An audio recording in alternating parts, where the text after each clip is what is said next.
Zoe Robledo, director general del Instituto Mexicano del Seguro Social, defendió las cifras de creación de empleo en el país en los primeros 5 meses del año y rechazó que haya un desplome en la generación de plazas de trabajo, aunque sí aceptó una disminución. Robledo dijo en conferencia de prensa que la cifra dada a conocer por el presidente Andrés Manuel López Obrador no refleja por completo las contrataciones hechas por los programas como Jóvenes Construyendo el Futuro. Si estuviéramos sumando, que reitero, no lo estamos haciendo, pero si estuviéramos sumando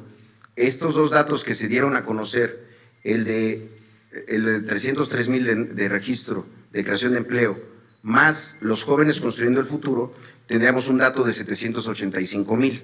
Con respecto a la generación de empleo en los primeros 5 meses de cada administración, Zoe Robledo destacó que en el sexenio de Ernesto Zedillo se perdieron en términos reales 727,702 empleos.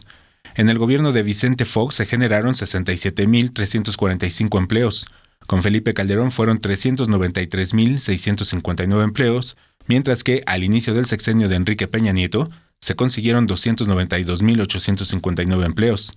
En la actual administración, dijo el director del Seguro Social, se consiguieron más de 303,000 empleos contabilizados al mes de mayo, lo que representa un incremento real de 20.76% por encima del promedio de los sexenios anteriores. Hay una conversación, una charla, un trabajo ya de hace algunos meses, junto con el INEGI,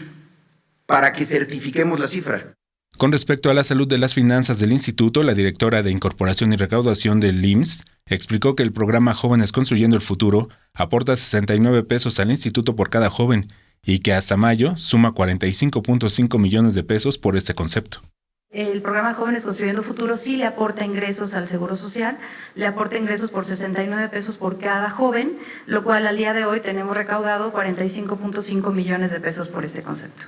De acuerdo con los datos dados a conocer por la institución de salud, durante el mes de mayo la creación de empleos en México disminuyó 88.2% frente a la cifra del mismo mes del año anterior, lo que lo ubica como el periodo con más bajo desempeño en el sector laboral desde 2015.